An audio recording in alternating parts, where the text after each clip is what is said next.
At 23:45 on October 19, 1942, Lieutenant Robert Lynch crouched behind the wheel of PT-48, watching 3 Japanese Daihatsu barges cut through the black water off Cape Esperance. 26 years old, 14 night patrols, 0 confirmed kills. The barges were moving 60 troops and ammunition to reinforce Guadalcanal. Each barge carried a Type 92 heavy machine gun and steel plate armor thick enough to stop rifle rounds. Lynch had 4 Mark 8 torpedoes mounted on PT-48. Each torpedo weighed over 2,000 pounds and carried a 466-pound TNT warhead. The minimum depth setting was 10 feet. The Japanese barges drew 5 feet of water. His torpedoes would pass directly underneath them. By mid-October 1942, Motor Torpedo Boat Squadron 3 had lost 6 boats in the waters around Guadalcanal. 17 sailors had died. The pattern was simple. PT boats detected Japanese barge convoys. PT boats attempted torpedo runs. The torpedoes missed. The barges returned fire. PT boats withdrew or burned. The twin 50 caliber Browning machine guns mounted on PT-48 could fire 850 rounds per minute. Against wooden fishing boats, devastating. Against armored Daihatsu barges, ineffective. The 50 caliber rounds sparked off the steel plate and did nothing. Japanese forces were running supply missions down the slot every night. The Americans called it the Tokyo Express. Destroyers and fast cruisers brought troops, ammunition, and food under cover of darkness. When American aircraft made destroyer runs too dangerous, the Japanese switched to barges. Slower, smaller, harder to detect, immune to PT boat torpedoes. Squadron commanders at Tulagi were desperate for solutions. Some crews mounted single-shot Army M3 37mm anti-tank guns on their bows. The crews removed the wheels. They lashed the guns to timber planks. One shot. Manual reload. Better than nothing. PT-109, commanded by Lieutenant John Kennedy, mounted an M3 anti-tank gun the night before a patrol in August. The gun worked. Sort of. Kennedy's crew could fire 1 round. Then they had to reload manually while Japanese machine guns raked the boat. Not sustainable. The real problem was mathematics. A Daihatsu barge could carry 60 fully armed troops, or 8 tons of supplies. The Japanese were running 20 to 30 barges per night past Guadalcanal. PT boats had to sink multiple barges per patrol to disrupt supply lines. Single-shot guns could not do that. Henderson Field sat 3 miles inland from Lunga Point. Marines had captured the airfield on August 7th. By October, the field was a graveyard. Wrecked aircraft lined the runway apron. Japanese bombing raids hit Henderson almost daily. Betty bombers, 0 fighters. The Americans scrambled everything they could fly. P-400 Airacobras, F-4F Wildcats. Damaged aircraft crashed on landing. Some burned. Some simply died. Dozens of Bell P-39 Airacobra fighters sat in pieces around Henderson Field. The Airacobra was a strange aircraft. The engine sat behind the pilot. The propeller shaft ran under the cockpit. This unusual design created space in the nose for something remarkable. A 37mm Oldsmobile M4 automatic cannon firing through the propeller hub. The M4 cannon could fire 150 rounds per minute, 30 rounds per horseshoe-shaped magazine. Muzzle velocity of 2,000 feet per second. The cannon was designed to destroy light armor and aircraft, high explosive rounds, armor-piercing rounds, devastating firepower. If you want to see how Lynch and his crew solved the barge problem, please hit that like button. It helps us share more forgotten stories from World War II. Subscribe if you haven't already. Back to Lynch. Most P-39 wrecks at Henderson were total losses. Engines seized, wings sheared off, fuselages broken. But the cannons were intact. Hydraulic recoil systems, feed mechanisms, barrel assemblies, everything needed to make them work. On October 20th, Lynch walked Henderson Field at dawn. He counted 23 wrecked Airacobras. Some had been there for weeks. Mechanics had already stripped useful parts. Instruments, radios, control cables. Nobody had touched the cannons. They were aircraft weapons. No mounting points on PT boats. No doctrine for installation. No official approval. Lynch stood next to a P-39 with its nose buried in coral. The 37mm cannon protruded from the propeller hub like a steel finger. He did the math. 150 rounds per minute, 30-round magazine, automatic fire. He looked back toward the water where PT-48 waited at dock. 3 mechanics from his crew were watching him. They knew what he was thinking. At 1400 hours that afternoon, Lynch approached Commander Alan Calvert, commanding officer of Squadron 3. There were no forms for this, no procurement system, no official channels, just a simple question and a desperate need. By 1630, 4 PT boat crews were walking Henderson Field with cutting torches and wrenches. They had until nightfall. The Oldsmobile M4 cannon weighed 213 pounds without ammunition. The hydraulic recoil system added another 40 pounds. The feed mechanism another 30. Total weight of a complete gun assembly from a P-39 Airacobra, approximately 280 pounds. PT-48 was an Elco 80-foot boat with a wooden hull, constructed from 2 layers of 1-inch mahogany planking. The deck was 3/4-inch plywood over oak frames spaced on 2-foot centers. Navy engineers had calculated maximum deck loading for 50 caliber machine gun turrets. Nobody had calculated loading for a 280-pound automatic cannon firing 150 rounds per minute. Technical Sergeant James Coogan had maintained P-39 aircraft at Selfridge Field in Michigan before the war. October 1942 found him assigned to Henderson Field as an aircraft armorer. He knew every bolt and hydraulic line in an Airacobra cannon assembly. When Lynch's crew arrived at Henderson Field that afternoon, Coogan was the first man they found. The first P-39 they approached had taken a 20mm cannon round through the cockpit 3 weeks earlier. The pilot had died on impact. Nobody had moved the wreck. Coogan crawled into the nose section with a wrench set and a cutting torch. The M4 cannon was mounted to the aircraft's engine reduction gear housing with 8 high-tensile steel bolts. Each bolt required a 15/16-inch socket. Coogan had a 3/4-inch socket, close enough in wartime. Removing the cannon required disconnecting the hydraulic recoil lines, the charging cable, the ammunition feed chute, and the firing solenoid wiring, then cutting through the engine mount. The work took 2 hours per aircraft. They had 6 hours of daylight remaining. Lynch detailed 8 men to the job, 2 men per wreck, 4 cannons by nightfall if everything went perfectly. Nothing went perfectly. The second P-39 had been sitting in tropical heat for 11 days. Hydraulic fluid had congealed in the recoil system. The charging cable had corroded. When Coogan's team tried to remove the cannon, the mounting bolts had seized from heat expansion. They needed penetrating oil. Henderson Field had no penetrating oil. They used aviation gasoline and waited 20 minutes. The bolts came loose. Barely. By 1730 hours, they had removed 3 complete M4 cannon assemblies from wrecked Airacobras. Each cannon lay on the coral beside Henderson Field's runway apron. Coogan inspected the mechanisms. The first cannon's hydraulic recoil cylinder showed a hairline crack. Unusable. The second cannon's feed mechanism had a bent pawl. Repairable with a file and 30 minutes. The third cannon was pristine. PT boats had no mounting points designed for aircraft cannons. The bow deck forward of the chart house was flat plywood over oak stringers. Lynch needed a pedestal mount that could absorb recoil forces, allow 360-degree rotation, and survive the flex of a planing hull hitting waves at 40 knots. Henderson Field's machine shop consisted of 1 lathe, 1 drill press, and a welding rig powered by a diesel generator. The shop had built engine mounts for damaged aircraft, repaired propeller hubs, fabricated brackets for radios and gun cameras. Now they needed to build a naval gun mount. Chief Machinist's mate Donald Frey designed the mount in 40 minutes using a grease pencil on a sheet of aluminum. The design was simple because it had to be. A steel base plate 12 inches in diameter, 4 bolt holes matching PT-48's deck framing, a vertical pipe section welded to the base, a rotating collar with bearing surfaces, a yoke to hold the cannon.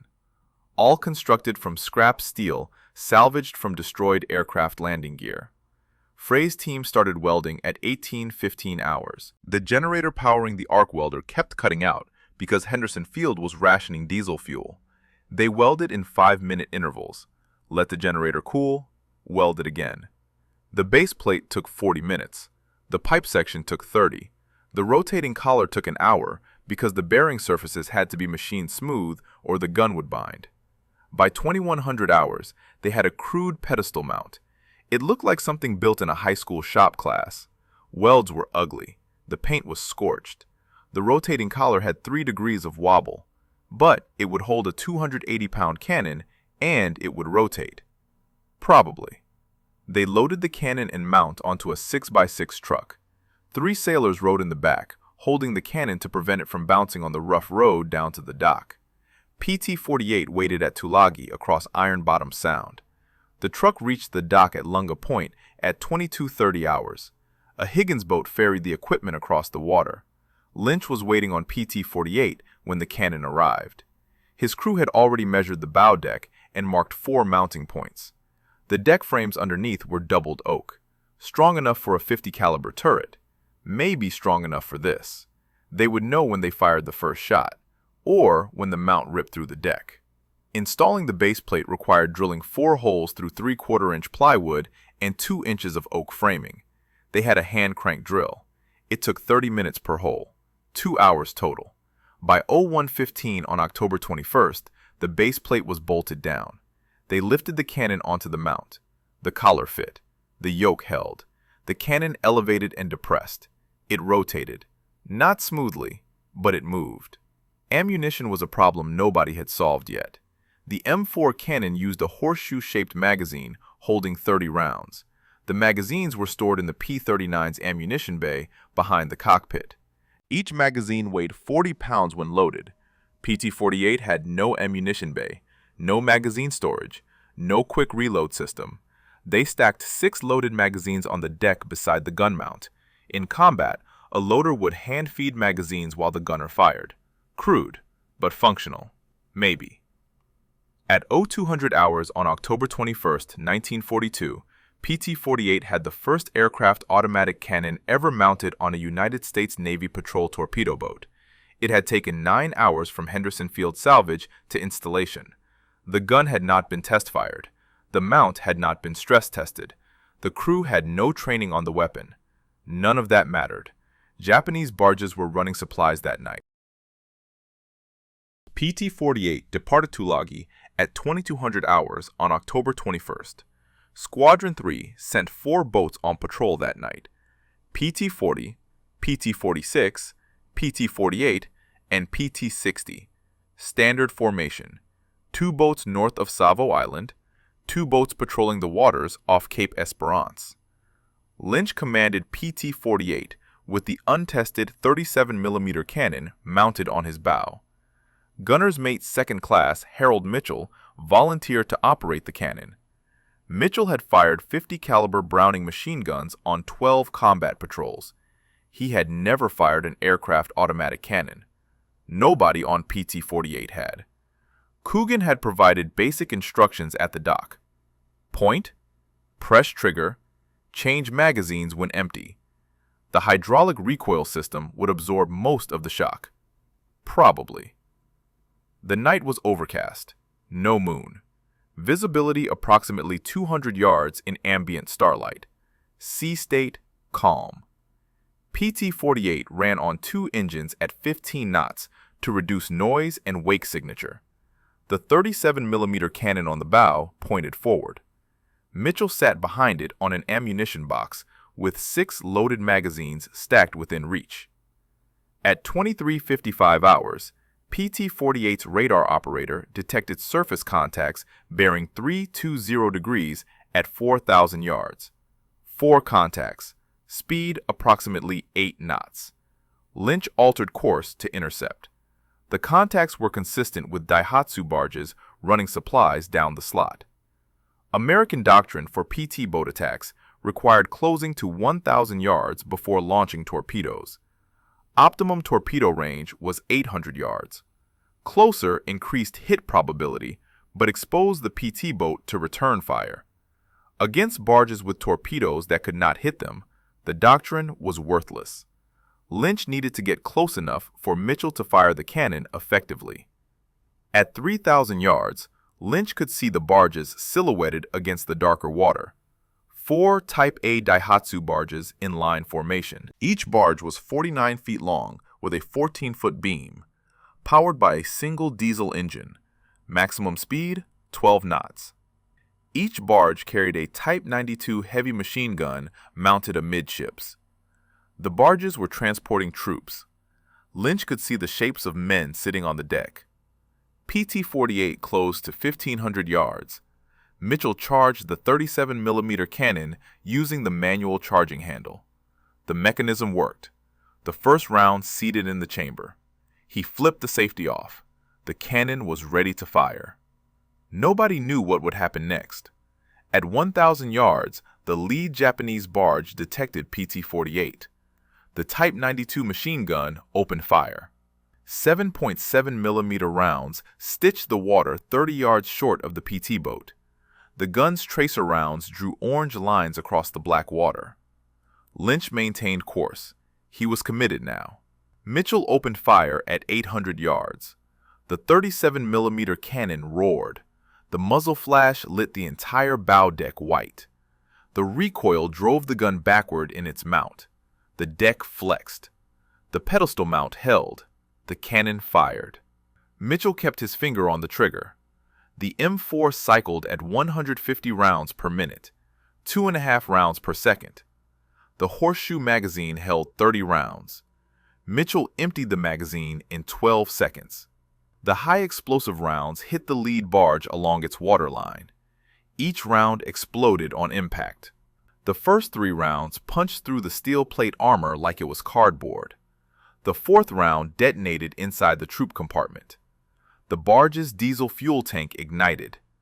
Orange flame erupted from the center of the barge. Men jumped into the water. The barge continued forward for another 50 yards, burning. Then it settled by the bow and stopped. Mitchell yanked the empty magazine off the cannon. The horseshoe feed system came away clean. He grabbed the second magazine and slammed it onto the feed mechanism. The loading process took 8 seconds. Too long. In combat, 8 seconds was an eternity. But it worked. The second barge in the Japanese formation turned hard to port, attempting to break away. PT-48's helmsman followed. Lynch closed to 600 yards. Mitchell fired the second magazine, 30 rounds in 12 seconds. 22 rounds hit the barge. The barge's armor stopped the first 5 rounds. The 6th round penetrated. The 7th found something volatile. The barge exploded. Not burned, exploded. The blast was visible for miles. Ammunition cook-off. The barge disintegrated. The 3rd and 4th barges scattered. One turned north toward Savo Island. One turned south toward Guadalcanal. PT-48 pursued the southern barge. Mitchell loaded his 3rd magazine. The mount's rotating collar was binding from heat expansion. He had to muscle the gun to track the target. The bearing surfaces that Frey had machined were already wearing under combat stress. At 700 yards, Mitchell fired the 3rd magazine. The barge returned fire with its Type 92 machine gun. 7.7mm rounds hit PT-48's bow. One round punched through the plywood deck, 18 inches from Mitchell's position. He did not stop firing. The 37mm rounds walked up the barge from stern to bow. The barge's engine died. The barge lost way and drifted. Men were abandoning into the water. The barge did not sink, but it was no longer combat effective. PT-48 broke off the attack at 0020 hours. Mitchell had fired 90 rounds from the 37mm cannon, 3 magazines. The gun had not jammed. The mount had not failed. The deck had not collapsed. 2 Japanese barges were destroyed. 1 barge was disabled. 0 American casualties. Lynch radioed Commander Calvert at Tulagi. The transmission was brief. The salvaged aircraft cannon worked. It worked better than anyone had expected. By 0300 hours, every PT boat commander in Squadron 3 was demanding an M4 cannon for his boat. The problem was, Henderson Field only had 23 wrecked Airacobras. Squadron 3 had 12 operational PT boats. The mathematics did not work.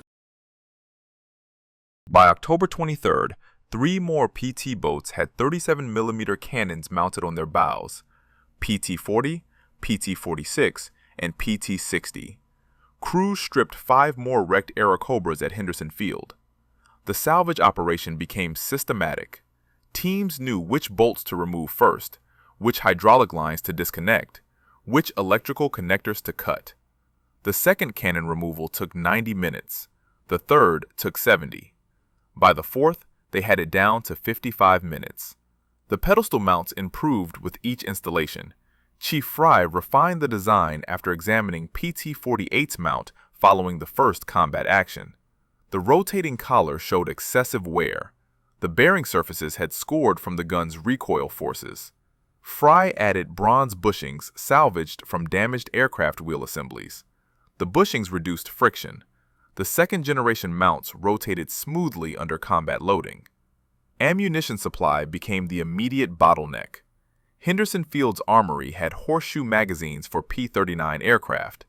Each magazine held 30 rounds. But the magazines were designed for aircraft combat. Aerial engagements lasted seconds. PT boat actions against barges could last 20 minutes or more.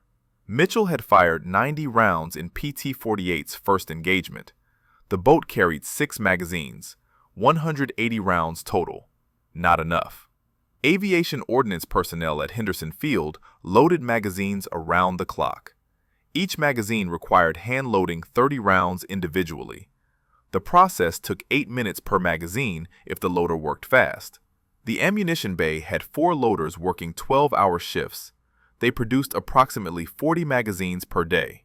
4 PT boats, each carrying 6 magazines, required 24 magazines per patrol. The boats ran 2 patrols per night. The mathematics barely worked. The high explosive rounds proved devastatingly effective against Daihatsu barges. The rounds were designed to destroy light aircraft structures, thin aluminum, magnesium components. The rounds worked even better against the quarter-inch steel plate armor on Japanese barges. Each round that penetrated created a 12-inch hole and sprayed shrapnel through the interior. 2 or 3 hits could disable a barge. 5 to 8 hits would sink it. PT-40 engaged 3 barges off Combembo Bay on October 24th. The boat's newly installed M4 cannon destroyed 2 barges in the first magazine. 30 rounds, 20 seconds of firing. Both barges burning and sinking within 2 minutes. The third barge escaped in darkness, but radio intercepts suggested it took damage. Squadron 3 was learning that the 37mm cannon changed PT boat tactics fundamentally. Before the cannon, PT boats attempted to use torpedoes at long range, 800 to 1,000 yards. The torpedoes missed shallow draft barges. The PT boats withdrew. With the cannon, PT boats could close to 400 yards and destroy barges with direct fire. The closer range increased danger from Japanese return fire, but it eliminated the problem of torpedoes passing underneath targets. Japanese commanders noticed the change immediately. Radio intercepts from October 25th indicated Japanese barge crews were reporting PT boats with heavy cannon and explosive shells. One intercepted message used the phrase, "demon boats with aircraft guns." The psychological impact was significant. Japanese barge crews had operated with relative impunity for weeks. Now they were being destroyed before they could deliver supplies. By November 1st, 1942, 8 PT boats in Squadron 3 operated with salvaged 37mm cannons. Henderson Field had been stripped of every usable M4 cannon from wrecked P-39 aircraft. 21 cannons total had been removed. 17 were in service on PT boats. 4 were being held as spares for maintenance. The maintenance requirements were substantial. The M4 cannon was designed for aircraft service with extensive ground crew support between missions. PT boats operated for days at forward bases with minimal maintenance facilities. Salt water corroded the hydraulic recoil systems. Tropical heat degraded rubber seals. Coral dust abraded the feed mechanisms. Gunners' mates learned to field strip and maintain the weapons with improvised tools. Technical Sergeant Coogan transferred from Henderson Field to Tulagi in early November, specifically to support PT boat cannon maintenance. He established a small workshop in a corrugated metal shed near the PT boat dock. The workshop had a workbench, a vise, and basic hand tools. Coogan trained PT boat gunners' mates on cannon disassembly, cleaning, and reassembly. The training took 3 days per man. By mid-November, every PT boat with a cannon had at least one crew member who could maintain it. The success of the field modification reached higher commands quickly. Commander Motor Torpedo Boat Squadron South Pacific reviewed after-action reports from Squadron 3. 8 patrols, 23 Japanese barges engaged, 14 barges destroyed, 6 barges damaged, 3 barges escaped, 0 PT boats lost in those actions. The 37mm cannon proved itself statistically. On November 18th, Commander Motor Torpedo Boat Squadron South Pacific sent a dispatch to Bureau of Ordnance in Washington. The dispatch was classified confidential.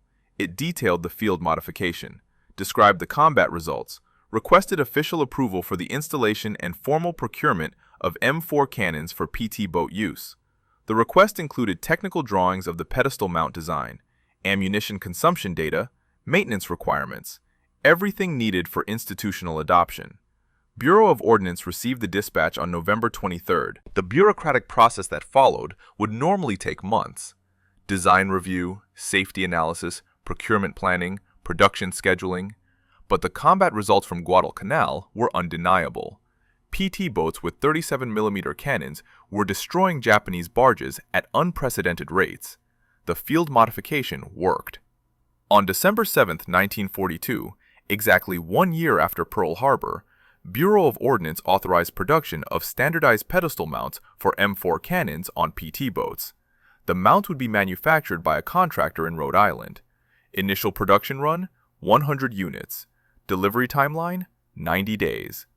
But PT boats in the South Pacific needed the cannons now, not in 90 days. Motor Torpedo Boat Squadron 6 arrived at Tulagi in mid-December 1942. 12 boats, fresh crews, standard armament, twin 50 caliber turrets and 20mm Oerlikon cannons. No 37mm aircraft guns. The squadron had deployed from the East Coast expecting to fight with torpedoes. Instead, they found Squadron 3 destroying barges with salvaged cannons. Squadron 6's commanding officer requested immediate cannon installation for his boats. The problem remained unchanged. Henderson Field had no more wrecked P-39 aircraft to salvage. Every flyable Airacobra was in service with the 13th Air Force. Squadron commanders could not strip guns from operational aircraft. The supply of salvaged cannons had reached its limit. The solution came from an unexpected source: New Caledonia. The island served as a major supply depot for South Pacific operations. In November, a cargo ship arrived carrying replacement parts for damaged P-39 fighters. The shipment included 12 complete M4 cannon assemblies. New, factory fresh. Still packed in cosmoline preservative. The cannons were intended for aircraft repair. PT boat commanders wanted them instead. The requisition process became creative. Officially, the cannons were signed out for P-39 maintenance at Henderson Field. Unofficially, they never reached Henderson Field. A Catalina flying boat transported the cannons directly to Tulagi. By December 20th, Squadron 6 was installing the new cannons on their boats. No salvage required, no cutting torches, no makeshift mounting, just proper installation using the improved pedestal mount design. The difference between salvaged and new cannons was immediately apparent. Salvaged cannons from Henderson Field showed wear, hydraulic seals degraded, feed mechanisms damaged in crashes, barrel rifling worn from combat use. The new cannons from New Caledonia were pristine. Hydraulic systems operated smoothly. Feed mechanisms cycled perfectly. The cannons performed exactly as designed. By January 1943, 24 PT boats operating in the Solomon Islands had 37mm cannons, Squadron 3 with 8 boats, Squadron 6 with 12 boats, Squadron 2 with 4 boats. The barge-busting capability spread across the entire PT boat force in the South Pacific. Japanese supply operations faced systematic destruction. Combat reports from January documented the impact. 37 PT boat patrols engaged Japanese barges, 41 barges destroyed, 19 barges damaged, 8 barges escaped. The 37mm cannon gave PT boats offensive capability they never had with torpedoes alone. More importantly, PT boat losses decreased. September through November, Squadron 3 lost 6 boats. December through February, with cannons installed, 2 boats lost. Neither loss was attributed to barge engagements. The tactical doctrine evolved rapidly. PT boats learned to attack barges in pairs. One boat would close to 400 yards and engage with the 37mm cannon. The second boat would provide suppressive fire with 50 caliber machine guns and stand by for torpedo shots if larger vessels appeared. The paired tactics maximized firepower while minimizing risk. Ammunition consumption became predictable. An average barge engagement required 2 to 3 magazines, 60 to 90 rounds. Complete destruction of a Daihatsu barge required approximately 40 to 50 hits, depending on where the round struck. Fuel tanks, engine compartments, troop areas. Each vulnerability produced different results. Crews learned to aim for specific target points to maximize effectiveness. The Japanese adapted their tactics in response. Barge convoys began traveling with destroyer escorts. The destroyers would engage PT boats at long range with 5-inch guns, while the barges scattered. PT boats could not fight destroyers effectively. The 37mm cannon was devastating against barges. Against destroyers with 3-inch armor plate, ineffective. The tactical balance shifted again. Squadron commanders requested heavier weapons, 40mm Bofors guns, 3-inch deck guns, anything that could engage destroyers. But those weapons weighed substantially more than the M4 cannon. Installation required major structural modifications to PT boat hulls. The modifications would take months and require boats to return to stateside shipyards, not practical during active combat operations. The compromise was improved ammunition. Bureau of Ordnance developed a new armor-piercing round for the 37mm cannon.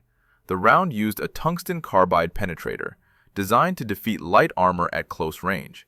Not sufficient for destroyer armor, but effective against the armor on Japanese patrol boats and subchasers. The new rounds reached Tulagi in February 1943. Limited quantities, 60 rounds per boat, reserved for encounters with armored targets. Meanwhile, stateside production of standardized cannon mounts continued. The contractor in Rhode Island completed the first 50 mounts in February. The mounts shipped to the Pacific in March. By the time they arrived, PT boat crews in the Solomons had already fabricated and installed over 30 field expedient mounts. The factory mounts were better engineered, stronger welds, precision machining, proper bearing surfaces, but they served the same function as the improvised mounts built in Henderson Field's machine shop months earlier. Motor Torpedo Boat Squadron 8 deployed to New Guinea in March 1943. The squadron operated along the northern coast supporting MacArthur's advance. Japanese forces used barges extensively to move troops between bases, the same tactical problem that existed at Guadalcanal. PT boats with torpedoes that could not hit shallow draft targets. Squadron 8 arrived equipped with 37mm cannons as standard armament, factory mounts, new M4 cannons, adequate ammunition supplies. The field modification from Guadalcanal had become official equipment. The New Guinea campaign validated the cannon's effectiveness in different conditions. Narrower waters, more restricted maneuver space, heavier jungle canopy providing cover for barges. Squadron 8 destroyed over 60 Japanese barges in their first 3 months of operations. The cannon worked in New Guinea exactly as it worked in the Solomons, reliable, effective, deadly.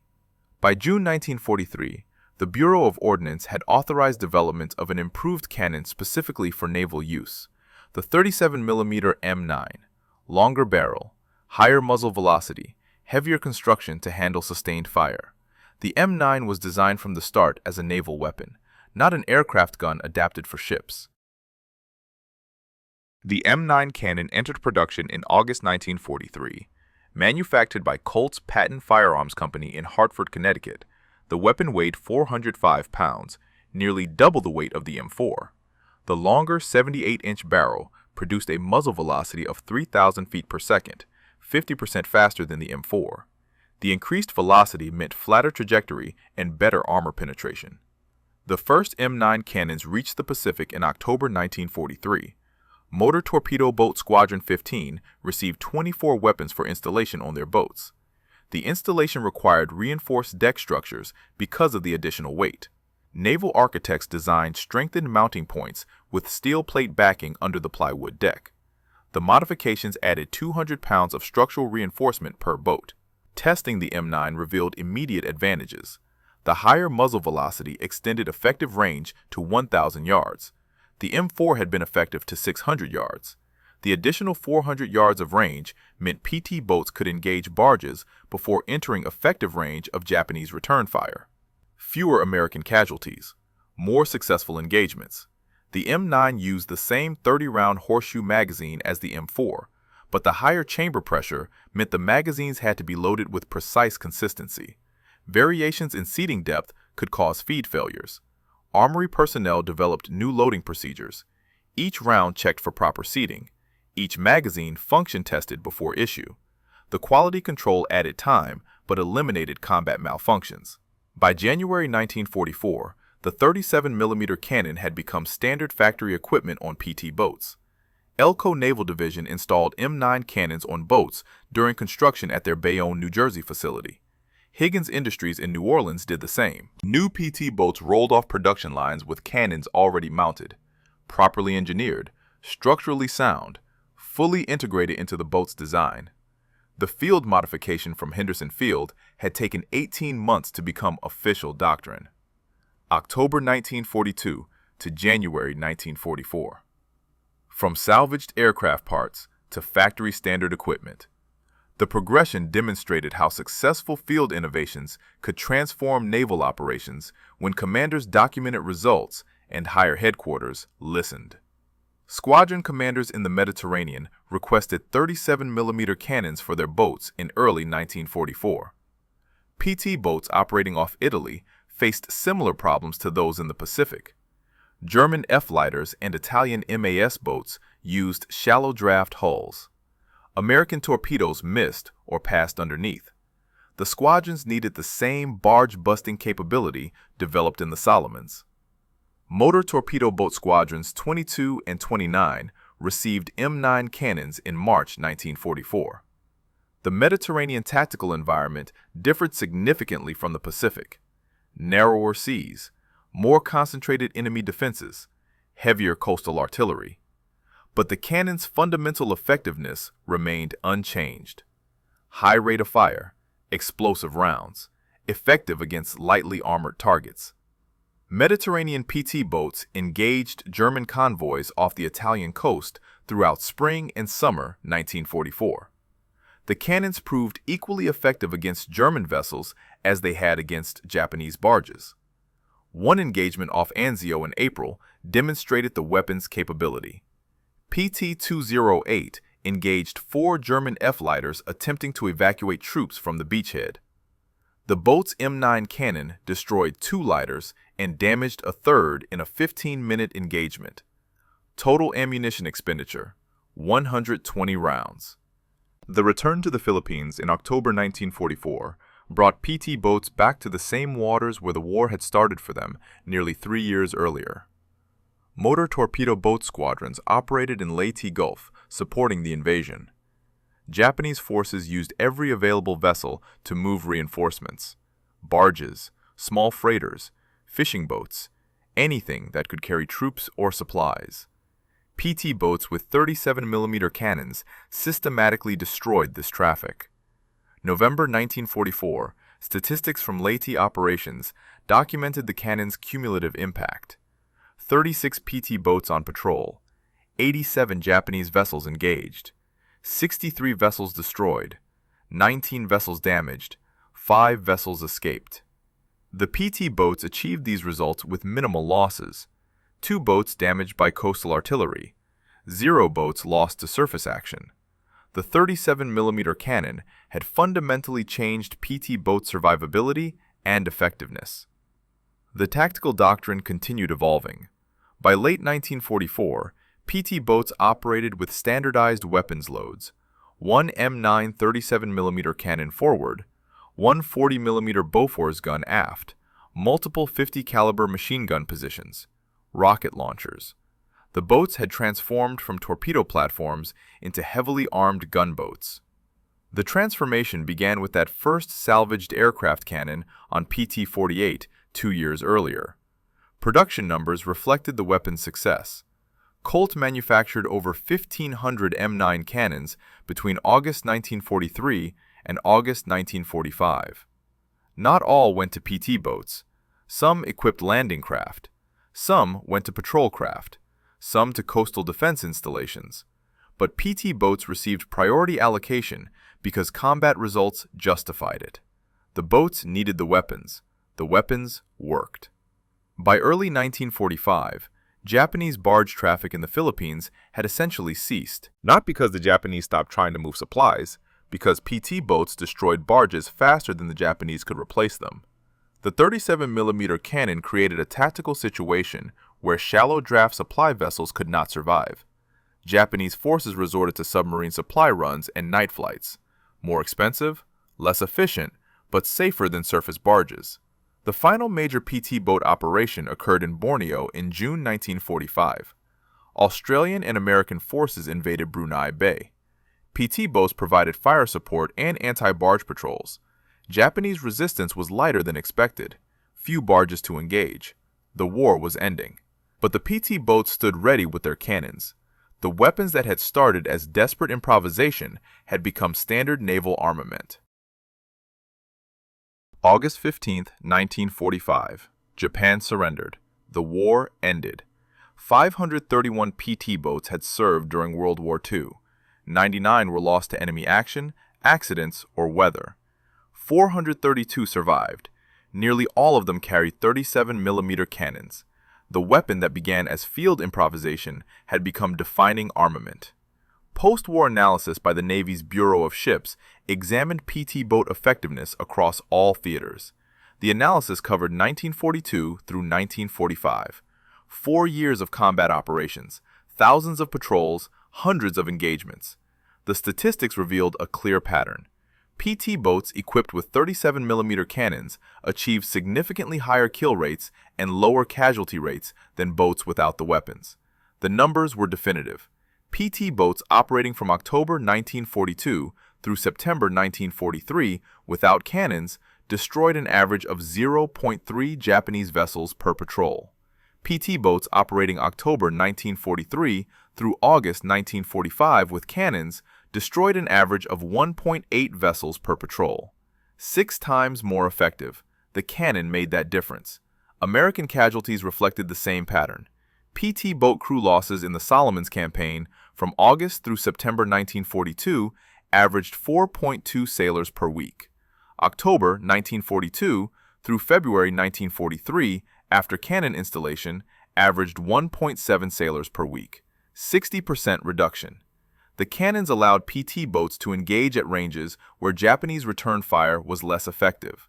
The total number of Japanese vessels destroyed by PT boats with 37mm cannons exceeded 800 confirmed kills. Barges, small freighters, patrol boats, subchasers, landing craft. The majority were barges. Daihatsu-class barges carried 60 troops or 8 tons of supplies. 800 barges destroyed meant 48,000 troops that never reached their destinations, or 6,000 tons of ammunition and food that never arrived. Japanese commanders acknowledged PT boat effectiveness in post-war interviews. Vice Admiral Takeo Kurita commanded naval forces in the Philippines. His staff kept records of supply losses. November 1944 through January 1945, Japanese forces in Leyte lost 73% of barge convoys to PT boat attacks. The losses crippled Japanese defensive operations. Troops on Leyte received 30% of planned supplies. The rest burned in barges destroyed by 37mm cannon fire. The tactical innovation spread beyond PT boats during the war. Landing craft began mounting 37mm cannons for fire support missions. LCI gunboats carried multiple M9 cannons. LCS support craft used them for anti-aircraft and surface fire. The weapon that PT boat crews salvaged from crashed fighters at Henderson Field became standard armament across dozens of small craft classes. Lieutenant Robert Lynch survived the war. He commanded PT-48 through the entire Solomons campaign. 15 months of combat operations, 47 patrols, 19 confirmed kills. He received the Navy Cross for actions in November 1942. The citation specifically mentioned the innovation of mounting aircraft cannons on PT boats. Lynch returned to civilian life in Philadelphia, worked as an electrical engineer, died in 1978. He never spoke publicly about the cannon modification. Technical Sergeant James Coogan transferred from Henderson Field to Tulagi and spent the remainder of the war maintaining PT boat cannons. He trained over 200 gunner's mates on M4 and M9 maintenance procedures.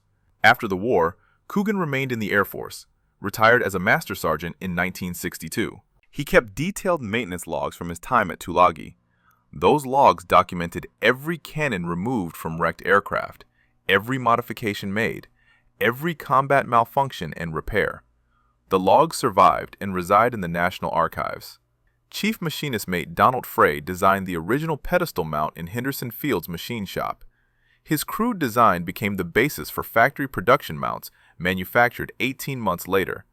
Frey received no recognition for the innovation during the war. No medal, no commendation. He remained at Henderson Field until December 1943, transferred to Pearl Harbor for submarine maintenance duty.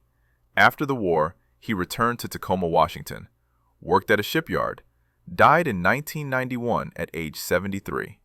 Gunner's Mate 2nd Class Harold Mitchell fired the first 37mm cannon shot in anger from a PT boat, October 21, 1942. He survived that engagement and 42 more patrols. Mitchell transferred to PT 109 in January 1943 as gunnery instructor. He taught crews how to operate the salvage cannons effectively. Mitchell received a Bronze Star for actions at Vella La Vella in August 1943. After the war, he worked for Boeing in Seattle, died in 2006. The final production M9 cannon left Colt's factory in Hartford on August 10, 1945, 5 days before Japan surrendered. The weapon never saw combat. It was assigned to PT-809, stationed at Samar in the Philippines. The boat was decommissioned in October 1945. The cannon was placed in storage at Subic Bay. Disposition unknown. Of the 531 PT boats that served during World War II, only 12 survive today. 8 are preserved as museum vessels. 4 remain in private ownership. Most of the survivors retain their 37mm cannon mounts. Some have operational M9 cannons. PT-617, at Battleship Cove in Fall River, Massachusetts, displays a functional M9 on its bow mount. The mount is the factory standard design, developed from Frey's improvised pedestal at Henderson Field. The weapon's development path was unusual for naval ordnance. Most weapon systems follow a standard process. Requirements identified, design specifications written, prototypes built, testing conducted, production authorized, deployment planned. The 37mm cannon on PT boats followed none of those steps. It began with desperate crews cutting guns from crashed aircraft, welding crude mounts from scrap steel, testing the concept in combat, proving effectiveness through results. Only then did official channels respond. The timeline from first combat use to factory installation was 18 months. October 1942 to January 1944. By bureaucratic standards, remarkably fast. By combat standards, painfully slow. PT boat crews in the Solomons needed the weapons in October 1942. They got them by building the weapons themselves. Official approval came after the innovation had already proven itself. The innovation succeeded because it solved a real tactical problem with available resources. Japanese barges carried troops and supplies. American torpedoes could not hit them. PT boat crews needed a weapon that could. Wrecked aircraft at Henderson Field provided that weapon. The crews simply connected the need to the solution. Military organizations typically resist field modifications. Unauthorized equipment creates maintenance problems. Non-standard installations complicate logistics. Safety concerns multiply. Liability increases. The institutional preference is always for controlled development and approved procurement.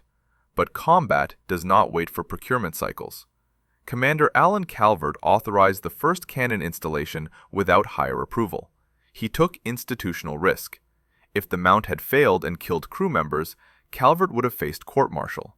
If the installation had damaged PT-48's hull, he would have answered for destroyed Navy property.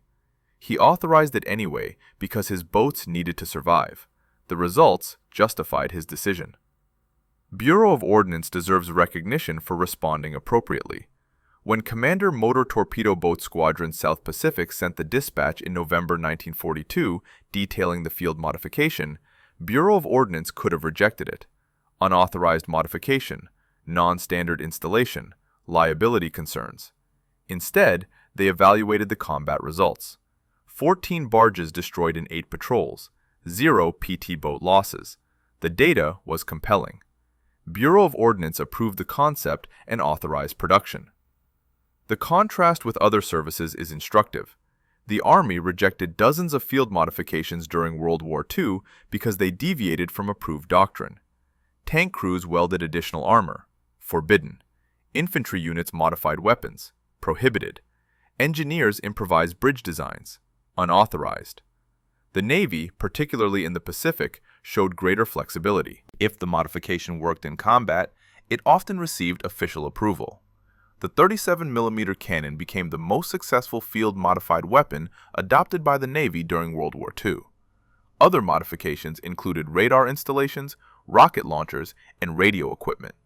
But none had the same direct combat impact. None went from salvaged components to factory-standard equipment as quickly. None proved as consistently effective across multiple theaters. The lesson transcended the specific weapon. Innovation in combat requires commanders willing to take risk, crews willing to experiment, higher headquarters willing to evaluate results over doctrine. The bureaucratic system that approved the 37mm cannon in 18 months was remarkable not because 18 months was fast, but because the system approved it at all. Modern military innovation follows similar patterns.